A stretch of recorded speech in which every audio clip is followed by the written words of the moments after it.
John, would you lead our invocation tonight? Dear Heavenly Father, we just thank you for everything you do in our life, Lord. We just ask you to be with us during this meeting, Lord, and just help us make decisions and everything we do. And we just cherish your input. Just keep everybody safe as they travel home, and we love you, Lord. We just cherish everything you do. In Jesus' holy, precious name, amen. Samantha, would you lead us in the pledge? I pledge allegiance to the flag of the United States of America and to the republic for which it stands, one nation, under God, indivisible, with liberty and justice for all. All right, we will go ahead and convene and start with our roll call. Misty Cottle. Here. Jeff Upton. Here. Jan Throgmorton. Here. Marty Lindaberry. Here. John Collins. Here. Tina McKnight. Here. Don Rollins. Here. Jimmy Conda. Here. Our city attorney and city clerk are both present. The first item on the agenda is the adoption of the agenda as it was mailed. Are there any changes that we need to make to that? Do we have a motion? We have a motion and second. All those in favor say yes. Yes. Those opposed, no. That motion carries. Next is the approval of our meeting minutes from July 12th, 2022. Are there any changes to those minutes that need to be made? I make a motion that we approve the minutes as made. Second. We have a motion and second. All those in favor say yes. Yes. Those opposed, no. That motion carries. Next is our public forum. We'll allow 2 minutes per speaker to come and address the council with any concerns, questions, or accolades that you may have for us. Would anyone like to address the council? Yes, please. Yes, ma'am. Step up, tell us who you are. Hey there. My name is Grace Morales, and I would like to talk about the need for a crosswalk at the corner of Main and Campbell. A little prop, as it stands. The really lovely sidewalk that goes over the railroad tracks now, following along Main, we're right there, is not accessible, and unless you cross over Main. Currently also, if you are continuing up Main on the sidewalk, there is no way over the tracks. If you do make it and go along Campbell, it's no longer very accessible because of the stairs. So anyway, so I've been in talks with Isaac. I called I called the city. They told me to call the state. State told me to call different people within the state, talk to 3 different people, and then made it back to Isaac. And so he informed me about the agreement with West Fork going to be taking over Highway 170 in exchange for the new bridge. You're stealing my thunder. I'm sorry. So, spoiler alert, sorry. Anyway, so we kind of talked about when does that exchange of ownership happen? If we were to go ahead and get a crosswalk going, we would just need a permit from the state. If that is the route we take, we would then have to follow their regulations, which would be really pricey. Or if we're able to take ownership sooner rather than later, we could go get a bucket of paint and paint some rectangles. So I just wanted to kind of make everyone aware what I've been doing in my free time, trying to get a crosswalk. Yeah, thanks. So will you hold that up one more time Yeah. and show us where you would like that crosswalk? So the crosswalk down here, kind of on the eastern corner. Okay. That is one thing that the state said. Sorry, so we're here. Let me just pass this. Looking at it, that no matter where it goes, it would have to be ADA accessible. So that's why I'm kind of thinking that eastern side rather than the western side, because it would still end at the stairs there.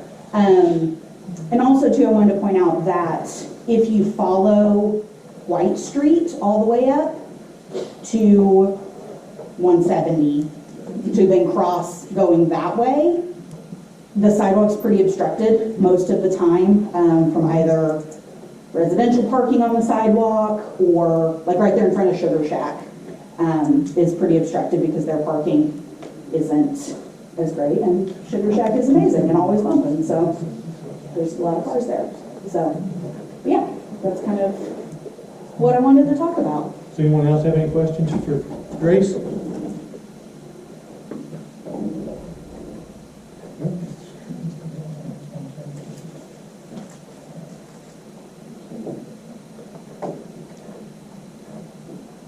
We'll let everybody look at it. Okay, See if they- yeah. And then we'll see if they have any questions. Yeah, and you can see on there too, where the sidewalk going along Main and Maple, how it doesn't even meet the street. It kind of does that curve up, headed west on Main. So it's really inaccessible to cross the street there as well.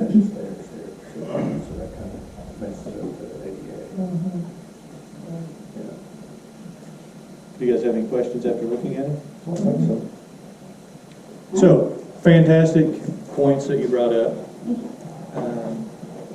I think it's definitely something that we will continue to look at. As you mentioned, we do have before us tonight a resolution to accept a partnership with the state that would provide us a new bridge. We're very excited about that. We've set that as a goal to have in place before year end, Yeah. and we have achieved it. Once that passes, hopefully, I think we will see several changes to Main Street coming through town. And Yeah. I certainly think that a crosswalk or 2 or 3 will be in the near future. Awesome. I don't know if Isaac told you or not, but he and I fought for 2 years just to get a meeting with the railroad to get those crosswalks over the tracks. I've heard about the hassle with that. Yeah, that was a long time, but we were happy to get that. So I don't think we'll ever get it on the other side. Right. But yeah, I definitely think you're spot on. All right, We well, need thanks. crosswalks there and a couple other places. Cool. Well, thank you guys for your time. Appreciate Thank it. you. Would anybody else like to address the council? Yes, sir. Tell us who you are. I'm Steve Winkler, Steve Winkler, good to meet you, sir. the village agitator, right? And last week you talked about the code enforcement. And you gave kind of a report how many he's done last month, I think. Yeah. And I want to say I've encountered him. He came and gave me a citation and stuff like that. But I want to say he's excellent doing his job. His reports are very thorough. I read every one of them, the first 25 of them. He gives a nice narrative on what's going on and his encounter. He follows up. And so he's a nice guy. I met him another time and we had a nice talk and stuff like that. But I think what he's not clear about, which I tried to educate him on when he came to my house, is he cited me for overgrown vegetation. And I had to explain how vegetation works. You know, if a plant is supposed to be this big, it's not overgrown. Plus, I'm growing in my front yard, and I've got rid of my lawn. I'm in one of these no lawn people, and growing screenage and all that stuff. And his thing was, well, you got to get rid of this and this and that. So anyway, we came to understanding and whatnot. And then, interestingly, we started a garden club in West Fork. And we were at our meeting, and somebody, I didn't know her, she said, she just brought up the fact, she said, well, I got visited by the plant police last week, and evidently the same thing went on. And, you know, he's telling them what to do. Well, and he even mentioned to me, he said, yeah, I had somebody else talk about this. He was telling somebody to get rid of some leaf or something, and they said, the lady said, well, didn't you see my sign? And he said, what? Well, it was a sign that says, no mow May. Now, this is a thing going on in this country. It's pro-pollinators. People are putting in pollinator gardens. People are taking out their lawns like crazy. It's a whole national movement. The New York Times had 2 articles about it. And so people are putting up a sign that says no mow May or no mow zone or this is a pollinator garden and what I like that. The reason, as I explained to him, is because we're having a crisis with insects. And the insects feed the birds. So all across the country, there's people that are you got to either do it, you know, that you're going to grow higher, plant clover, those kinds of things, pollinator gardens, because we are in a crisis with these birds and insects. So there's people in West Fork that are, you know, part of that movement, and he should be, I think, a waiver or whatever kind of thing, you know, you want to do or something that not to give people citations because their foliage is too big or something. And so anyway, there's that on the thing. The other thing having to do with the code enforcement is, I was in one of my big Facebook rants about pushing code enforcement. I got a lot of feedback about people really mad at me because I was so cruel and mean, because some of the people that had trash in their yard weren't able to pick it up, or this or that, or they couldn't get their junk cars out of the yard and all that kind of thing. And which is true, there are cases like that. And I talked to the code enforcer, Mr. Foster. He's got a few people, there's an 80-year-old woman, this kind of thing like that. So I'm thinking, well, what can we do about it? And I heard about a place down on in South Fayetteville called Hearts for Service. You ever heard of it? And they clean yards and stuff. So I contacted them and with this lady, and she assured me that she'd come see me twice, talk to her. I haven't heard from her. But the idea is, and I also talked to the Baptist church, the idea is that if you've got a list of, and when he goes out and does his inspections, you've got a list of people that he's identified that are unable to take care of their yard, then we could turn that over to somebody, the church, they could do an annual cleanup thing, but he didn't want to, pastor, what's his name? He didn't want to have to travel to different places. So anyway, that's kind of a thing, how we're going to accommodate that for people that can't. But I'm convinced that there's some people who are using that. I don't understand how some of these things can sit there, a junk car, for years. Okay. And so anyway, that's my comments about the code enforcement. Like I say, again, I think he's doing a great job. He's a nice young man, and if he can get some supervision on how to deal with all that. And I appreciate your comments. And I think, Steve, before you go away, I think what you're pointing out is that our code is a little bit behind the times on some of that. Our code does not have anything in it for no-mow May or this type of thing. I think you'll agree with that. So he is operating within our code. So I think what you're suggesting is possibly a revision to what our property maintenance code is. I think it should be looked over. To me, when you read it, I guess everybody's read it, right? It looks like it wasn't for this town or something. It looks like it was something just kind of taken off the internet or whatever like that. And there's another thing in there about it says, with one place it says overgrown foliage, and other place it says lack of landscaping. So I don't really know, there's some vagueness in there. My concern, 100%, is these junk cars and piles of trash. I don't think you would tell people what kind of plants they need to put in and all that kind of thing. We do appreciate it. You have. Any questions from anyone else? So just in regards to that, I probably should know this already, but is the code enforcement just a thing like if I call in and say I have a concern about this residence, or does he travel around the town and when he sees something that violates an ordinance, then he stops and addresses it? Correct. Okay. So he's proactive. Yes. Can I just add one more thing? I know Is it quick? 2 minutes. So when he showed up at my house, I asked him, I said, did somebody send you here? I wondered if there was a complaint, right? And he said, no, he hadn't. So I got my citation, or whatever, not citation, it's my notice.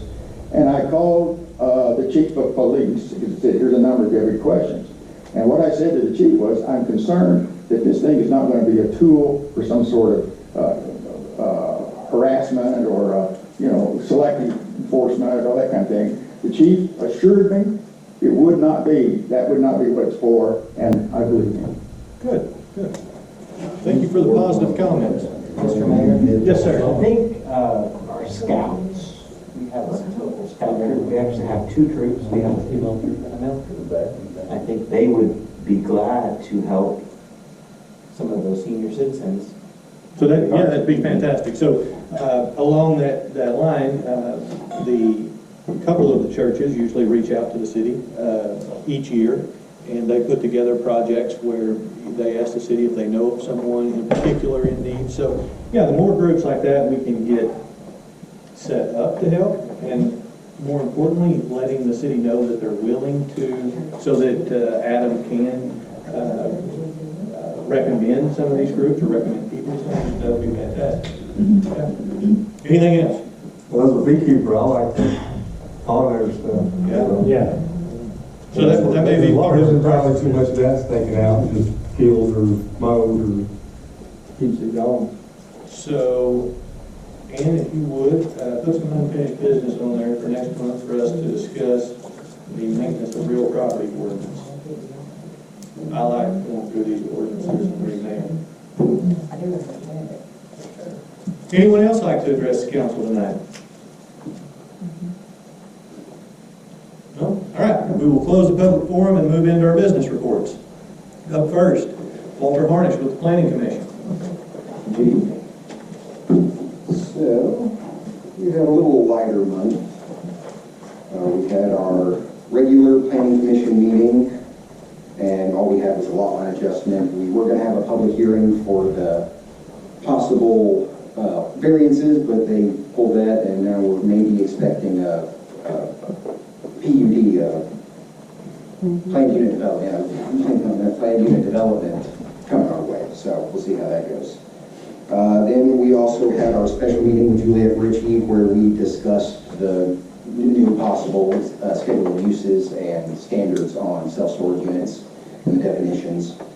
And then we will have our next planning commission meeting, our regular meeting here, will be next week, the 18th at 6:30. And then we will have our following, another special meeting with Juliette Ritchie come the 7th of September. So we're still moving ahead with our re-upping our Title 14, getting that going. So pretty soon we should have something to present to the public. So. Fantastic. Any questions for Walter? Well, Walter, I will say that was a fantastic public hearing you guys had. Right. Man, it was orderly. It was good. And I do appreciate everything that the Planning Commission is doing. You guys are definitely earning your income. Nice. Also, the appreciation dinner was real nice. Thank you for that. Yeah. Good. Thank you, sir. Thank you. Our Planning Commission are probably the most underpaid commissioners we have in the city. Next is a court report. Tracy is not with us tonight. We have her report in front of us.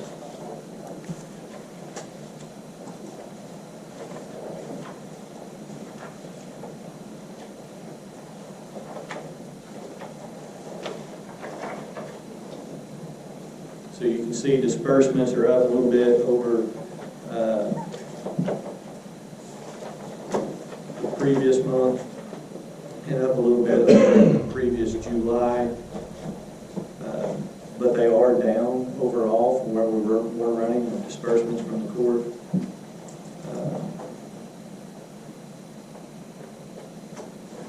Any questions concerning that report?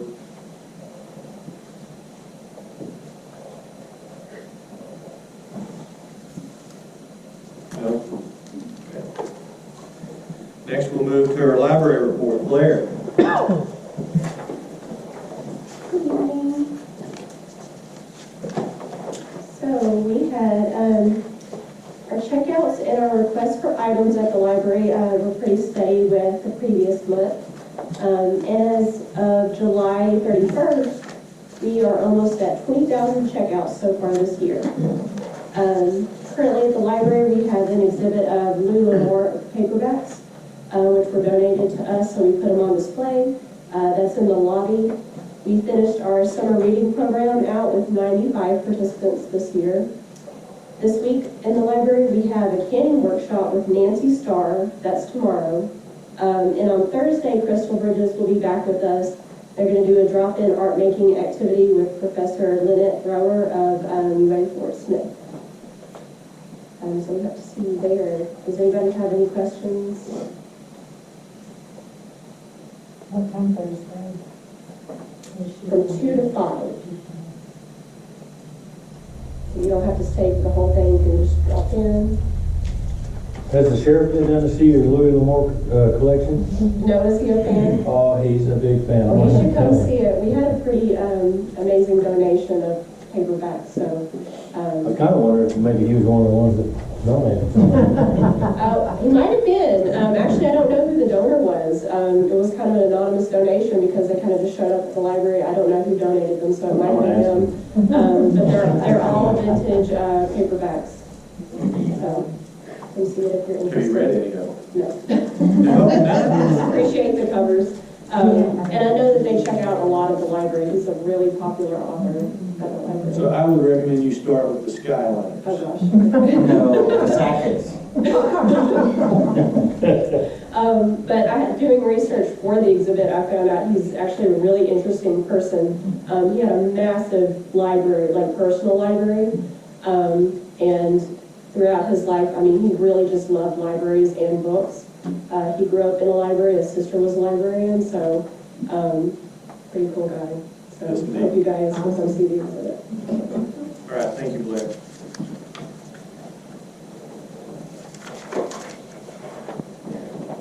Next is Chief Nelson with the police report.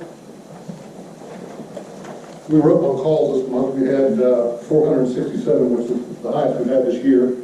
We had 151 citations with 140 warnings. Our warrants were down to 49, and we had 9 code enforcement violations. We're trying to work with people the best we can. We still try and take care of their stuff. It's not always easy, but we are writing letters and staying out for people and so forth. Anybody have questions? Has anyone took up the department on the ride along yet? And I'm not going to. So you get a pass, but everybody else should try to make an effort to do a ride along sometime for an hour or so. We'll get you with the young guys that are a lot more active. Why's he get past my door? Well, you get a pass. How are we doing on cars? Are we ordering another next year? I don't know yet. You hear it. Because if we are, we might need to get on the ball now. Oh, really? Yeah. I've got 2 cars to fix right now. One hit a, what do you call that? A camouflage manhole cover? One hit a manhole cover and is now overheating, and the other one was involved in a little accident with the county. Heard about that. Going around the curve. So, But But we- yeah, if I need a car, we might need to get on the ball and get one ordered. they're not coming in. No. I'll have to think about that. Think about it. We haven't thought about that yet. So with that, I will go ahead and bring it up. We'll bring this up later, but we are coming into budgeting season.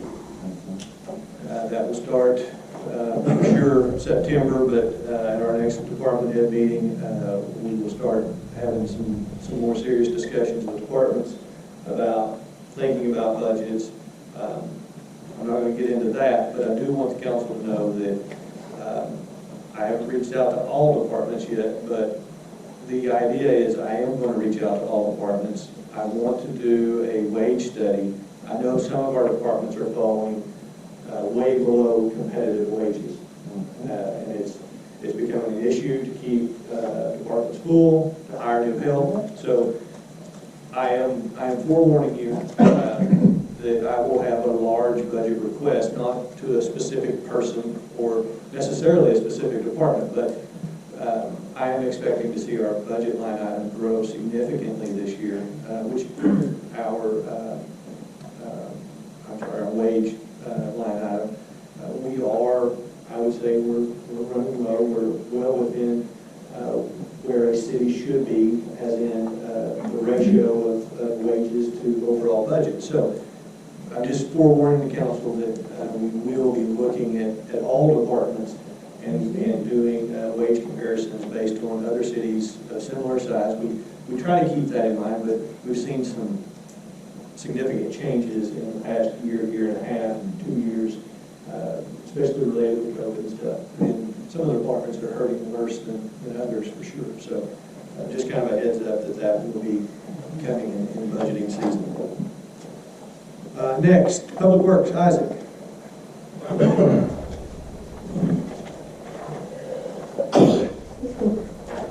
This last month, we primarily worked on changing out the meters at the school as the tail end of our meter change out, our ARPA funded meter change out. We have some meters over there terribly oversized, that weren't capturing all the water, so we reduced the size of those meters and replaced them all the way they should be with a bypass, so meter maintenance don't affect the school whatsoever, so we finished up the last one today, even for the band building, so all that is cellular read. I'm gonna sit down with Rob or Mr. Carnes or whoever and get that where they can view those on the app. Because they have some total issues over there from time to time that causes their water bill to be pretty high, so they can monitor that themselves. We got approval on the second or third pond closure plan that we presented, so our equipment should be getting delivered at the end of this week, so we'll be full board down there trying to push ponds in and clean that up. Outside of that, I don't really have much else. I do have a guy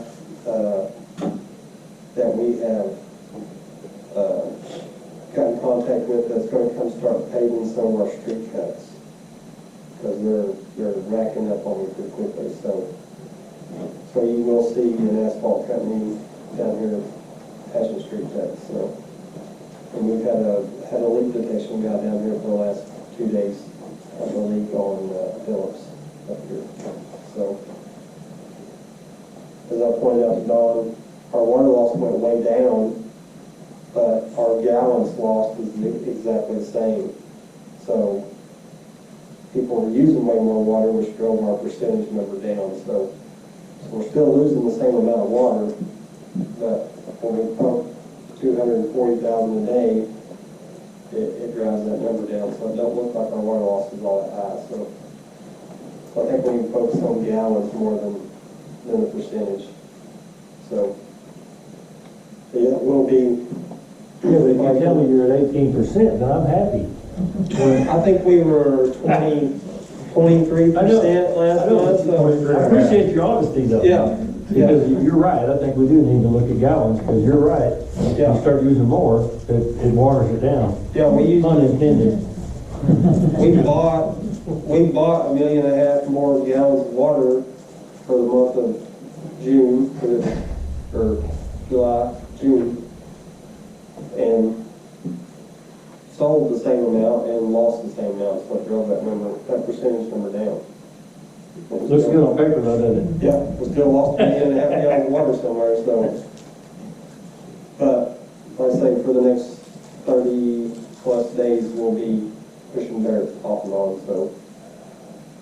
Do we know where we lost it? Well, I wish I did. That's a fair question. I mean, Yeah, I wish I did. you still don't know where it's at. We're still, we know that we have a leak somewhere out here on Phillips. Back when it was, when there was a foot of snow on the ground and there was no cars, I could hear it. We've dug over there and can't find it. It's somewhere, but it's solid shelf rock right below the pipe, so it can be running from anywhere. Yeah. We know where it comes out, right here at the corner of White and Campbell, but we haven't tracked down it. So we've got a guy that, Carl Holland Plumbing out of Siloam has got some correlators that they can set up that can hear that and talk to one another, and he's trying to pinpoint where this leak is. So he's doing from the four-way stop to the Tower Street tank. So he picked them up today, so I'm hoping I'll know something in a day or two. And it should tell me footage where it's at as well, so. That's crazy, so you could hear it back when it was quiet. Yeah, That's nuts. but I can't find it. Yeah, but you could actually hear it and not be able to find it. Yeah. Kind of blows me away. So, this is an issue though. Yeah. So Westport is, if you look at some months, we're knocking on 40% water loss. We're running 3 million gallons a month. Yeah, we buy a little over 5 a month on average. So at 25%, that's 1 million gallons gone. And most people, I don't think, take into consideration how much water a small town like this, 5 million gallons, that's a lot of water for, 1,500 water customers. I say that to say that, we typically run in the 20s, which is for a national average, that's exceptional. Cities like Fayetteville are running in the high 40s. But they're running 5 billion gallons a year. And so you start looking at half of 5 billion gallons, you know, in our area is rapidly growing. We're expecting a doubling in our population, and we have one drinking source. This is something the cities need to tackle on a regional basis. We need some sort of synergy among the towns and as a region to tackle this. We have one drinking source. We can't let that get out of control and turn into a lake need situation. So West Forks is, you know, it can always be better, but we are actively looking at it. But I think that's one of those topics that are often not spoken about, and people aren't realizing exactly what we're looking at in this area. Fayetteville, I call them out because they're probably the worst in the area, but all of those cities are running 30%. So. Do you have anything else, Isaac? Do you guys have any questions for Isaac? So I was just going to highlight, you know, Christy put in that extra sheet for us that shows where we're at as far as sewer revenue versus what we're paying Fayetteville for sewer, and then what the bonds cost us. And so this month we lost another $26,000 as far as having our sewer revenue cover our sewer cost. So still not good. We need some more dry area, but Isaac and I and Christy did go to the Fayetteville City Council meeting last month talking about that sewer increase. That was tabled. I think everybody has heard that by now. They've tabled it. They have agreed that the initial proposal was probably rushed to the table a little bit. They've agreed to negotiate some of these contracts. West Fork and Farmington were the only two cities. Greenland had representation. Yeah, they were. But I think we were effective in making our point that we are a wholesale customer. We should be looked at completely different than some of those other cities. So I feel really good about that. I don't know what the outcome is going to be. We are asking for a reduction in our current rates. Trying to get that maybe a long shot, but we're going to stick to our guns on that and continue to ask for reductions in that. And we are continuing to petition the state for more funds to come in and help do major improvements rather than Isaac's guys. They're spending, they're not patching roads, they're digging them up. I mean, that's where they're spending all of their time. And so it would be nice if we could get some of that federal dollars from the state, that we could get somebody in here to do some major projects at a time. So. I would like to say thanks for all y'all do. At 3 o'clock in the morning or whenever for a leak, or all the sewer lines you're chasing, water lines, whatever it is appreciated. Yeah, it is. Because I know y'all are busting your butts. Thank you. And Mayor, yes, thank sir. you for your quick response. Yes, on the water stuff, because if you hadn't, that would have passed and we'd have been stuck with it. So thank you. Yes. True. I will tell you, I was a little surprised at how few towns were represented there. We're glad ours was. Thank you.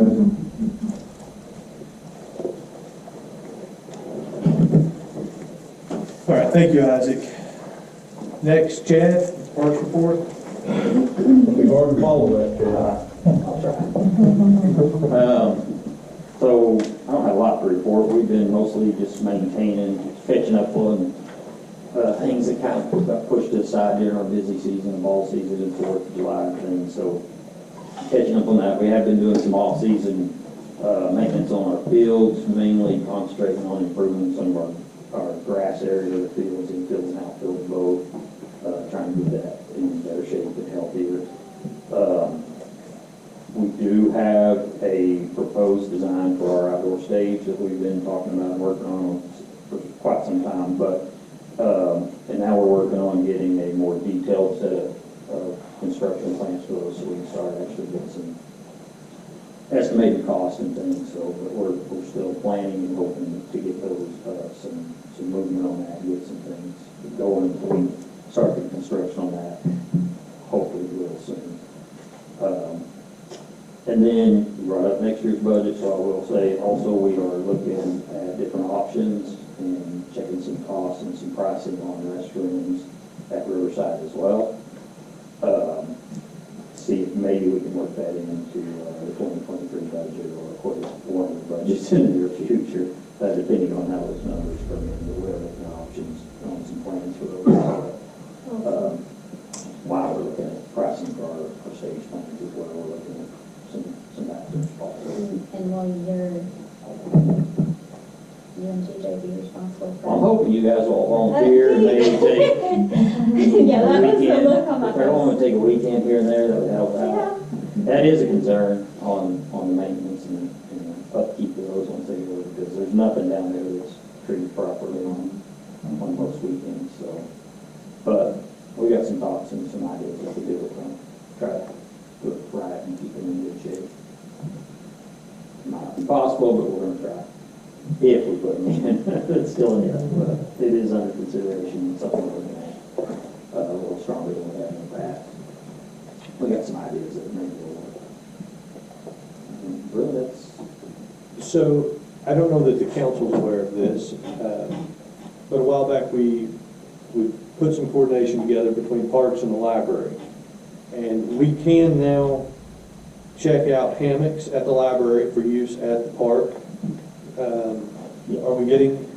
Are we seeing much activity there? We haven't, yes, they're all checked out right now. They've been checked out for the last 2 weeks, so they stay checked out. We have 4 of them, and then soon we're going to have the disc golf set, 2 disc golf sets, and then after those are processed, we're going to do pickleball sets. working on that as well. And she already has fishing poles and things as well, so. And so that seems like something very simple to do, right? We get some hammocks, we donate them to the library, and she checks them out. It's not the process. That has to go through the county system to get put in the system. It's a process, but we do have that in place now, and we're continuing to work to offer more of our parks accessories to be checked out through the library, so someone wouldn't necessarily have to go buy a hammock to enjoy it down at the park. Yep. So far, so good. We're gonna try to get more things, and I think the disc golf sale hopefully get hit as well, gives a chance for people that don't wanna go out and make the investment to check one out, go try it, and see if they like it. So, that's the thought. Any questions or comments for Chad?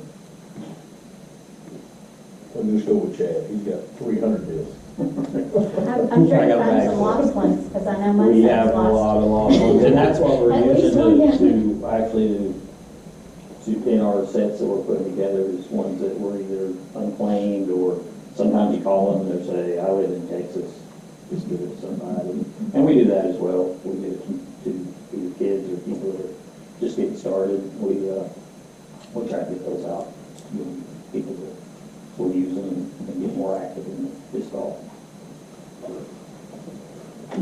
That's all I got. You guys did a great job this summer. If you want me to stop mowing in May, just let me know. I'm pretty busy in May, so it actually worked well. So can you tell us about your plans on fall, or? We're not doing fall. We don't have any planned for this fall as far as, we still have some adult things that we're looking at, but we're getting a little late in the game now. We are doing flag football in the fall, but as of right now, that's the only thing we have planned. We gave up on fall baseball and softball just because we're not successful. So many, and that's the reason Farmington quit doing it. A lot of them are gone away from it just because you can't get the teams. That's the hardest thing. But I'm talking to some individuals that are still interested in doing some adult stuff and coming up, but we don't have anything in concrete or planned yet. Okay. Thank you, sir. Chief Myers, what do you say for the fire department? I don't know if I mentioned it last month or not, but we did beat the police department again in the playground. It's like this, folks, we Chief, I think it's safe for me to announce that you're still winning on YouTube views as well. That's good. Has anybody even noticed it's me though? Yes. Okay. Yeah, and when Tracy did hers, I even pointed out that you were winning and. I can thank Travis for that more than anybody else. Fairly busy month, 95 calls. Wasn't as busy as it could have been. Thanks to Miss Marty, prayed for rain at one of our church services, so after that, we got a lot better after that. So, Sorry about it. yes, I may not have helped out as good as sure helped me, but, so with that, the burn ban, I guess, is off now. Vehicle fires seem to be taking most of our time right now. We showed 4 for last month. I think all they came in like the last week of the month, and we've already topped that, I think, for this month. So, and this little Bermuda Triangle westward, we have a lot of people fires. But, all we're doing now is just gearing up for the pancake breakfast and Jumpstart West Fest, which takes us a month to get ready for it. Other than that, I guess I can talk more about the resolution when it comes to it. That's all I got. When's your coat drive? Yeah, anytime anybody wants to bring them, we'll save them until it gets cold, we need them, so we'll take them anytime. Any other questions for Chief Myers? Thank you, sir. Christy is also out tonight. She is not feeling well. We've already highlighted our sewer revenue versus expense, but our treasurer's report for the month of July, we didn't spend a lot of money. We came in with a net income of $119,000. We did receive our second round of ARPA funds. That was $275,000 and some change that it's the same amount that we received last year at this time, so we do have that.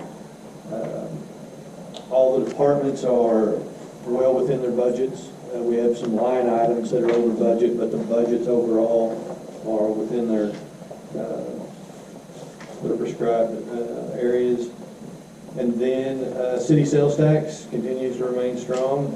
We're still up 7.67%. I would call that 8%, but I'm an optimist. But we are continuing to see county sales tax fall. Can't tell you why, but so county sales tax is down 6% over last year.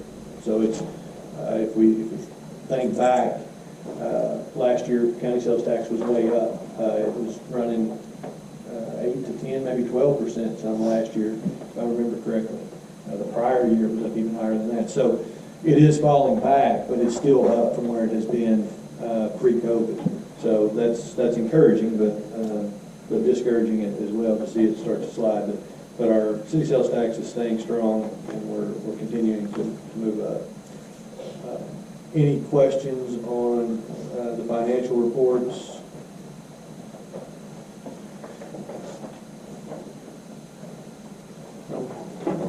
Okay.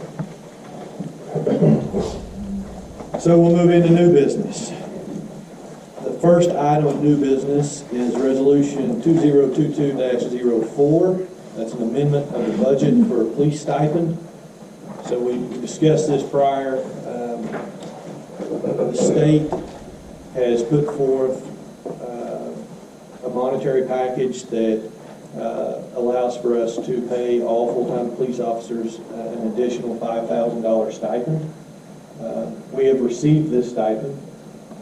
We just need to approve the budget adjustment that we're getting with it. Make a motion to approve it. Second. We have a motion and a second. All those in favor say yes. Yes. Those opposed, no. That motion carries. Next is Resolution 2022-05. It's an amendment to the personnel policy to add Juneteenth to the holiday schedule beginning in 2023 calendar year. Any questions on that? I'll make that motion. We have a motion and a second. All those in favor say yes. Yes. Those opposed, no. That motion carries.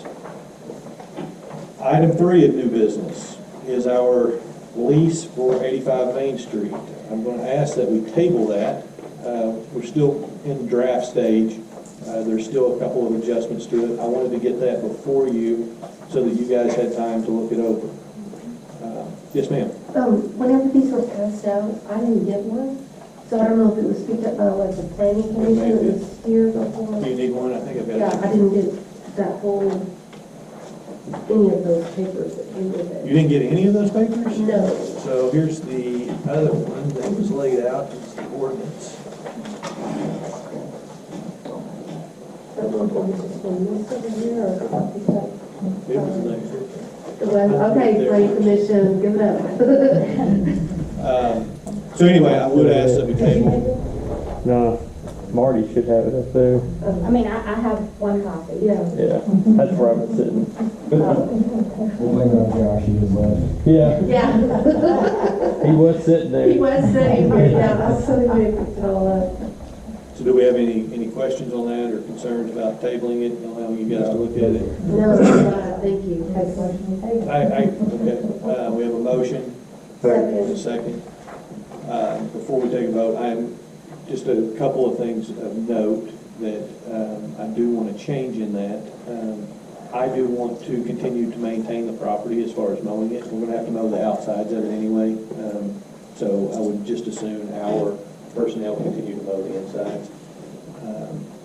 And then the lessee has asked, I know that he has asked that it state that it is in 1 year renewable increments.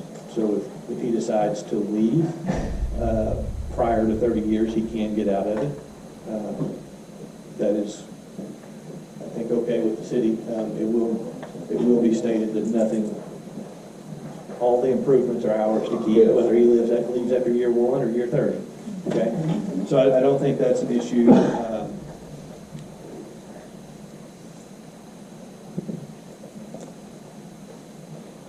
What was the other one, Marty? You already forgot also?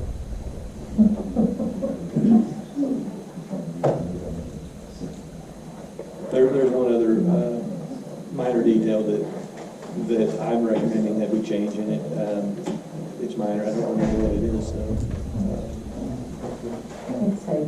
Yeah, it's tabled, and we'll get that out, we'll get a full proposal, but those are some things that I can think of off the top of my head that we are talking about, some small changes to it, not major.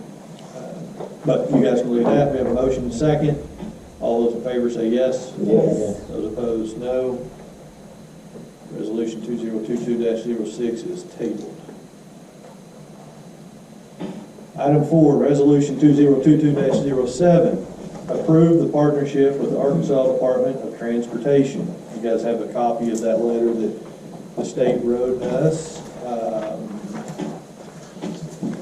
And I can't tell you how excited I am about this. This has been something that has been on my mind for a long time, getting that bridge replaced.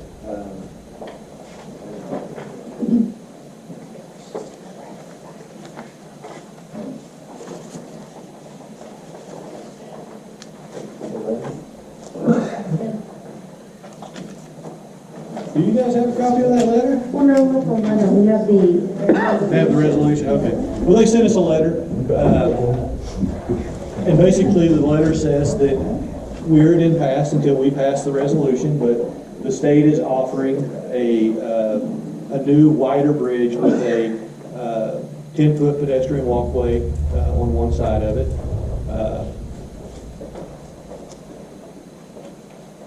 In exchange for that, we would take over the maintenance of Main Street or Highway 170 from the off-ramps at Interstate 49 to the connection at Highway 71. So the strip of road that runs through West Fork, we would be required to do the maintenance on that. We would also then have freedom to put in crosswalks, patch holes, ditches. I say more importantly, that's probably not the best term to use, but we have several areas where the drainage is insufficient running under the road. And so we have some flooding every time we get heavy rains at White Street, Main. So it gives us the ability to make repairs as needed. Now, it's obviously going to be more of an expense for us going forward, But in order for us to take it over, we're asking for a new bridge. The current bridge has been there for 60 years. When it comes time to replace that next bridge, that'll be that council and mayor. They're going to have to make those plans. That may be Mr. Winkler. He may still be running for mayor at that time. But that is something we will need to look at as a future expense for the city. But I think we'll have some time to get a new bridge in. It's much needed. What about the road as it stands right now? Will we take it as it is, or are they're not gonna repave it or anything? No. So I think they overlaid that 4 years ago, 5 years ago. Somebody, you got a better memory than me? Been several years. It's been several years. But yeah, we would be taking the road as is. Right. But we can't But we every, don't have the cost of the bridge. and we can't every what, 2 years or 3 years get state money to Yes, sir. repave? Yes, sir. So they might be paying for it anyway. Yeah, that's right. And I think even, I make a joke about the bridge, someday need to be replaced. There will probably be grants and different things out there for that at that time, as long as the city's looking for them. We will get more information on the bridge once we pass this resolution that, yes, we want to enter into a partnership. What is the design of it going to look like, that type of thing. We are talking to some engineers about, so when we proposed this, we proposed a 80-foot wide bridge with walk paths on both sides and a center turning lane. Now that's kind of a big bridge for Westport, but we are still considering keeping a third lane in it, and asking for some TAP grants that would essentially pay for the pedestrian path and be able to use those funds to make a wider bridge. Do we need a wider bridge? Not today. Future Westport might. But they might, and so now would be the time to try to get that if it's possible. So we are still going to negotiate some of that with them, but a lot of that will come forth once we approve this resolution. So any idea on, would they just replace the bridge where it's at? Don't know. Or would they have to move it some? I'm expecting they're probably going to have to move some. Chief Myers and I have talked, how is that going to affect emergency services? Well, yeah, exactly. It's going to be a project for sure. But in the letter, it's projected between the 23 and the 26 budget is what they're looking at for funding that project. So, like road maintenance too, in terms of snow and ice, I mean, that's already something that citizens are concerned about in our town, so we don't really have the equipment, now. So then how would we be able to maintain the highway during that weather? That's a good question. So Isaac has looked at some different equipment. We are actively looking to up our game at that. I do think that it is currently one of the last pieces of highway that the state gets on. Even Highway 71 coming into town is usually cleared after many other state roads. So I don't know that it's going to affect us greatly, but I can tell you that we are looking at some different equipment to help us in snow removal. And then just to clarify, the overpass itself, which gets really slick, That's not us. that's not as good. Yeah. Okay, that's So what we I wanted would, to make sure. we would stop at the eastern on and off ramp. Okay.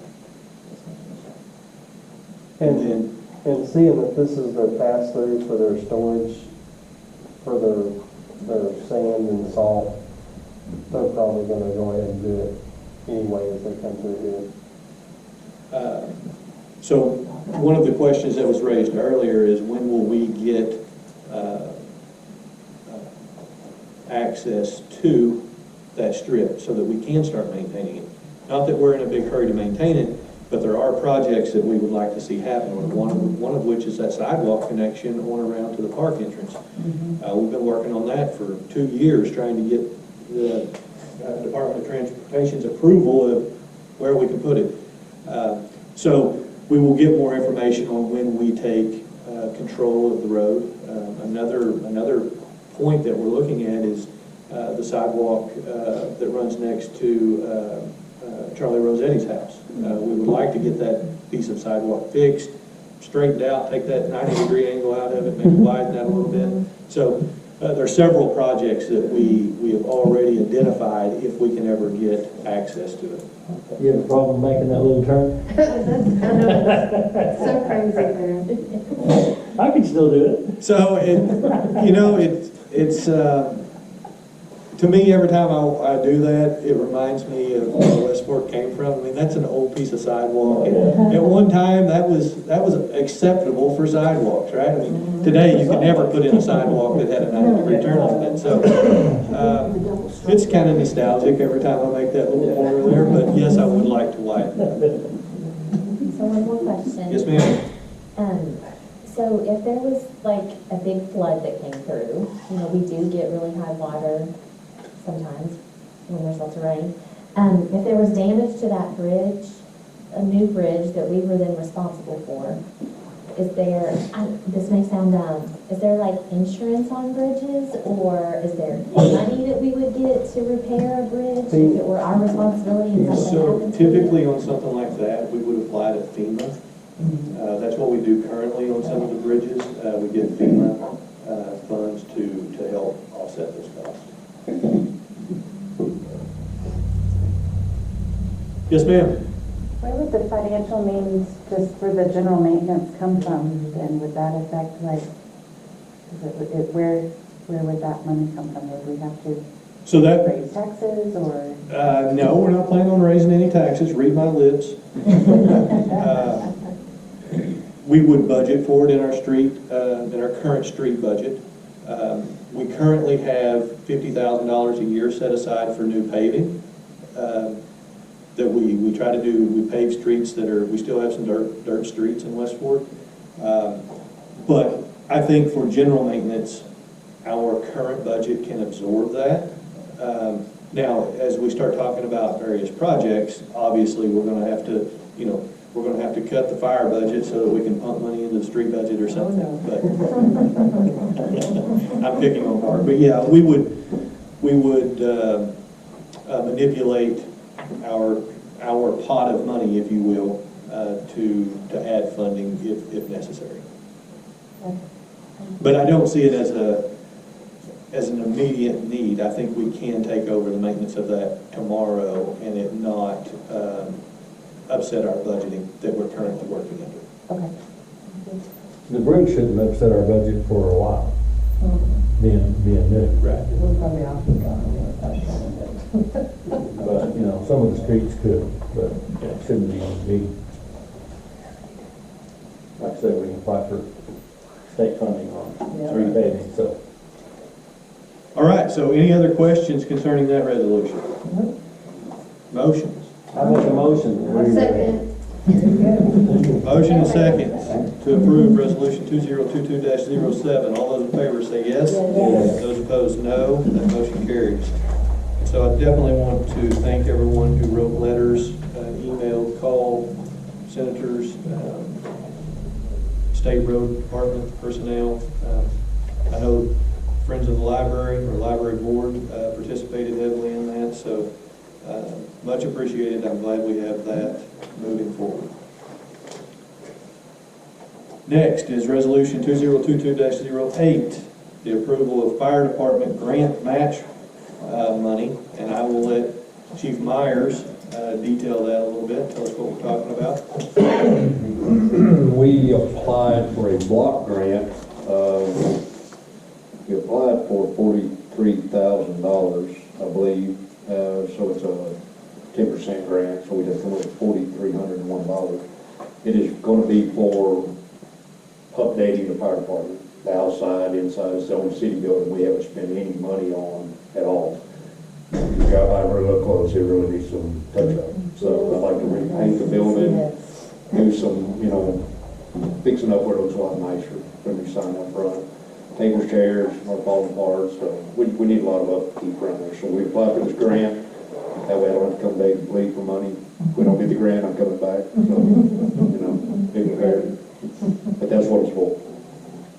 Any questions concerning that?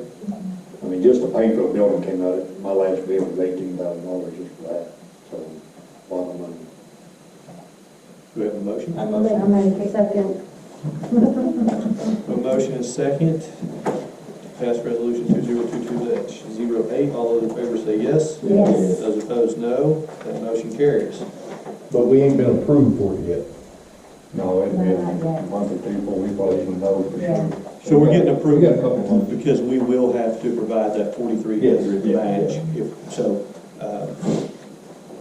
that's the catch-22 on grants. Everybody likes us to apply for grants, but all those grants come with a catch. And so we try to run that through more eyes than just one before we apply for grants.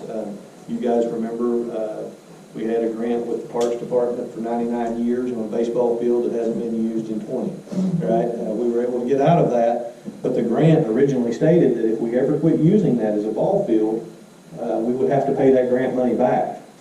So we've maintained that as a ball field for 15 years, Jed? Long time, and no use on it. So grants are tricky. They're not the end-all be-all savior that some people think they are. So, Not just free money. right. Some of them are, right? Some of them are absolutely free. We just have to be careful with those. So, item 6 is ordinance 508 to amend zoning use schedule and storage building design standards. This is what our public hearing was prior to this meeting. So before we start with that, do we have a motion to suspend the rules? Yes, I make it. Second. We have a motion second to suspend the rules and read that by title only. So, Misty Cottle, Yes. Jeff Upton, Yes. Jan Throgmorton, Yes. Marty Lindaberry, Yes. John Collins, Yes. Dana McKnight, Yes. Don Rollins, Yes. Jimmy Condit. Yes. Okay, that passes. Mayor, before you have a motion to pass, I wanted to read the self-storage change that y'all heard discussed. So if you're holding the self-storage facility regulations, down at B, we're going to insert some words. No individual storage unit may be used for a residential dwelling. And I went ahead and added, or for keeping of animals. Is that okay? I mean, Juliet doesn't mind that. And then it goes on to say, what the purpose of operating a business. So I just want to make sure we're all on the same page. I don't think anyone can object to not being able to live in the main storages. So, but that changed, so Mayor, you would have a motion to pass. Do you read the title and put that in? Absolutely. It's an ordinance amending the city of Westport zoning ordinances including certain definitions. This schedule of uses and implementing self-storage facility requirements and for other purposes. I'll make a motion to pass it. I second. We have a motion second. From the planning commission, do we have a recommendation to pass this? Yes, we recommended to approve it. Okay. So we have a motion and a second to pass ordinance 508 with the amended changes. Misty Cottle, Yes. Jeff Upton, Yes. Jan Throgmorton, Yes. Marty Lindaberry, Yes. John Collins, Yes. Dina McKnight, Yes. Don Rollins, Yes. Jimmy Condit. Yes. So that ordinance passes. So I did have two questions. Too late now. No, not about the ordinance itself. But since we do have a self-storage already established, would they be grandfathered in? And/or how long would they have, just if the planning commission had thought about how long they would have to meet standards? So they will be 100% grandfathered. Okay. Yes. Thank you. All right. Just not to say people can live there. That's what I was about to. Correct. But we're doing a adult suspended approach on people living in places, but no one can live in the one that exists now. So next is item D, other business. We put this in case anyone on the council has any thoughts or comments they would like to bring up that were not on the agenda. Anyone? So I have a couple of items on here. One is Central EMS expedited payment and additional funding. I took the liberty of instructing Christie to go ahead and pay, the way we pay Central EMS, for everyone that doesn't know, Central EMS is subsidized by all the cities in Washington County. The cities pay $6.06 per capita. So we don't use the actual census because it gets updated every 10 years. We use the Northwest Regional Planning Commission, or Planning League, their estimates on population for all the cities. This is what all the mayors sit on the board of regional EMS, and this is the way we decided to adjust our populations each year is by using the regional planning census predictions. So we pay $6.06 per capita to fund Central EMS. We pay that in 4 installments. So first quarter, second quarter, third quarter, fourth quarter. Central EMS has taken a beating with COVID. They're running more calls, they're getting paid for less calls, and their equipment, their supplies that they stock on the ambulances has went up 40 to 60% when they can get some of it. Central EMS has had terrible issues retaining employees, so they are last in line at raising salaries. Central EMS was not able to apply for ARPA funding, and so if you guys remember, they came to us and they asked the cities to put forth some ARPA funds to Central EMS. We had one city in Northwest Arkansas and Washington County that was hesitant on that. We have since all came to agreement. All cities have agreed. We agreed and passed this months ago. Yeah. We are now all in agreement to give that portion of ARPA funds to Central EMS, and I think our portion, it's in here, it's $26,000, I think, that we allocated to them, buying 5 new ambulances. They're buying some automatic lift beds to prevent injuries, and they're giving some employee stipends. Pay stipends. But where they're at is they are struggling right now to meet payroll. I mean, they are hurt. Part of their income not only comes from running calls and getting paid through insurance companies, Medicare, various things, but the University of Razorback football games, the shareholders convention, all of those activities paid Central EMS to put trucks on site. Those have been closed down. That's coming back, but it really hurt their finances. So Central asked the cities if we could, would we pay our 3rd and 4th quarter stipends early to help them out of this budget crisis. The city of West Fork, with Dr. Christie, we had the funds on hand. We went ahead and yes, we will go ahead and pay that up front. We'll front it. That will help them. I'm not sure all cities are going to be able to do that or be willing to do that, but we have made our contribution. In addition to that, Central is asking that all cities pay an additional stipend this year of, how much was it, Ben? $10,000 and some change. So they're asking the cities if they will pay an additional stipend. What we are talking about as the board is increasing that per capita rate to stave off this problem. And I will tell you that Central, they give a great accounting of their finances. I would say it's on par with what Christie gives us for the city's finances. They're not spending money liberally, but their costs have gone up. We have not had a per capita raise since 2016, so all the cities have continued to pay that same $6.06. Now the census numbers have went up, but it's still at $6.06.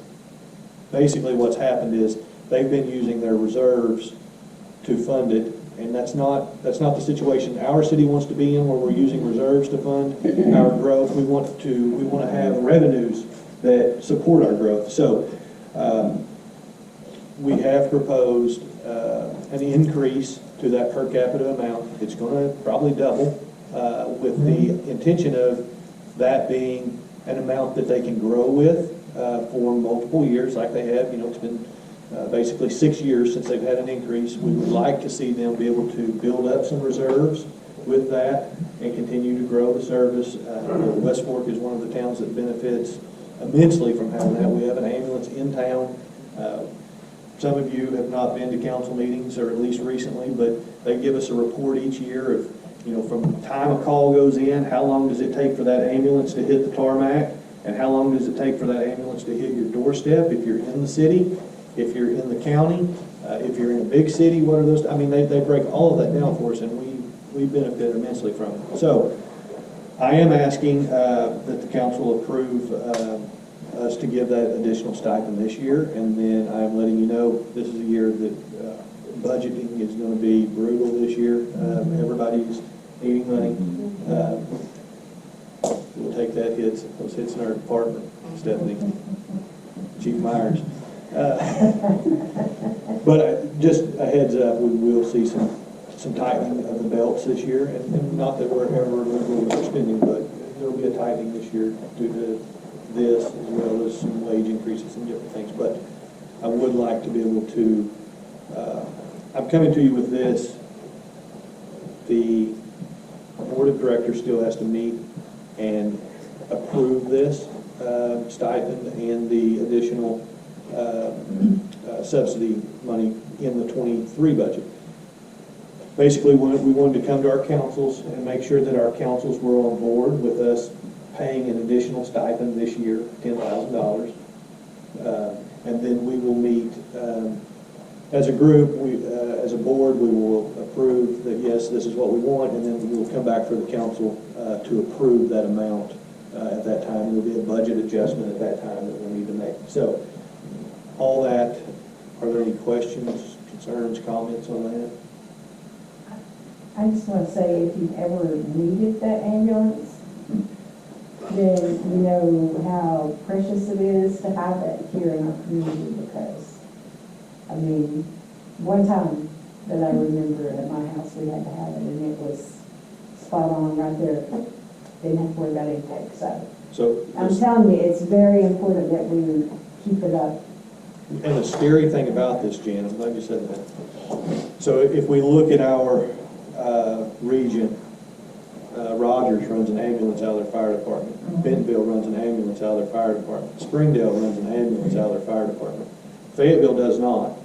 And it's because of that that all of these surrounding Washington County areas are covered, because we're in an agreement with Fayetteville. Fayetteville obviously bears the bigger burden, of Fayetteville and the county, to provide this. But in its current setup, West Fork has a seat at the table on the board. Lincoln does. Elkins does. We all have a seat at the table for these discussions. And so we're not at the mercy necessarily of Fayetteville. You know, the bigger contributor to this, their seat is just the same size as mine. So that's important that we're able to keep that. The last thing we want is for Fayetteville to decide, you know, they want to run their own ambulance service. That's been talked about in the past. And that's a scary thought. I just saw on the news where, trying to keep up, where was that just lost their ambulance service? Benton County just lost an ambulance service. So that's definitely not a situation we want to find ourselves in. Well, and I could say too that, you know, if you're saying that they're not liberal with their spending, you know, they're in the process too of combining their dispatch with Washington County's dispatch. It's going to take a while to do it, but the plan is for that all to come together in one place, and then eventually everybody be cross-trained so that when they answer the phone, they don't have to say, oh, well, let me transfer you to the fire department, or let me transfer you to the police department. You know, they can, each dispatcher will be able to handle that call, and it'll be that much faster and that much more efficient. And it's not, they're not spending a bunch of money to try and do that. You know, so, you know, they're doing what they can to make things better and not spend, you know, so they're, yeah, you're right, they're not being liberal, and so as a lot of good things. As a board, myself and a few other mayors have been pushing them to increase wages. So Central EMS is one of the lowest paying emergency first responders in the area. And because of which they somewhat turned into a training board for some time. Yeah, they were going to Central, getting a job, and then as soon as they got trained up, they were moving on somewhere else for larger pay. So I don't think they have Lockheed papers, do they do not. no Lockheed, no University Central. They have a huge problem even qualifying for most of the grants out there because they're classified as transportation. And so they don't qualify for a lot of grants that were out there. So you're just making us aware of this? I'm making you aware of it, that I will be coming back to you. I assume I'll be coming back to you asking for us to pay that subsidy out in addition to what we currently pay. It'd be crazy not to. So everybody is okay with that? Any questions concerning it? No? Okay. So that will be somewhere in the future, probably in the next month or two, I would presume, because it is getting tight up there. I already mentioned that in this year's budget, I'm going to be asking for some wage increases in most departments. And then in other business, I had someone ask me, a community member asked me, we do a public forum at the beginning of the meeting. But he said a lot of times at the end of the meetings when I have questions. So, is there anybody in the audience that has a question over something that was brought up during this meeting? Yes, ma'am. Is there a draft of that lease that's available to the public? Sure. Or are you? Absolutely. I'll get you one soon as we finish. Great, thank you. Anybody else? All right. Are you gonna, is that gonna be a thing we'll be doing, we'll say on the agenda that public forum at the beginning and then we're gonna wait at the end of the meeting for public forum? I'm not sure. Still kind of playing with that idea. I think Green does it that way, and we used to do it that way here. Okay. Noted. Item E, mayor's comments. I think I brought this before your council's attention about 2 years ago. Yeah, I remember. On Riverwood Street. It runs north and south, parallel to Carter Park and the disc golf course. There are, is it 8 parcels? 6 or 8 parcels. It's drainage ditches from when they built that subdivision. They left some drainage ditches there. It's all in one parcel number, but I think it's 6 or 8 different pieces of land. Chad has needed one of them for potential parking. They actually, part of it's our entrance to, main entrance to part of the park as well. Yeah, part of it is actually that entrance. We don't own that. We paved it. We've got the drainage ditch that we're trying to keep cleaned out, the main drainage ditch with the bridge that runs across there. Technically, that's not our property to maintain, but it's definitely something that needs to be done. So, I say that to say I've been working trying to get in contact with the Lindsays, that's who did that, to get them to give that to us. And with some of Chad's stuff, I said just start using it like it's ours, and if they say something, now we've got their attention and we can talk to them. They never noticed. They've never noticed when we've cleaned out the ditches. But I did finally get a chance to sit down with the right people and talk to them. When they realized what I was asking for, they said, yes, get us a quitclaim deed. We will sign that over to the city, give you access, give you ownership of all of it. So that's been a long time coming, but Attorney Kickflack should get us a quitclaim deed, and we'll get that to their attorneys and get it signed, and then we'll get it down here for us to sign off on, and then we'll be in good shape there. Any questions with that? Okay, John? Hey, I make a motion. Second. Have a motion and a second to adjourn. All those in favor say yes. Yes. Those opposed, no. Motion carries.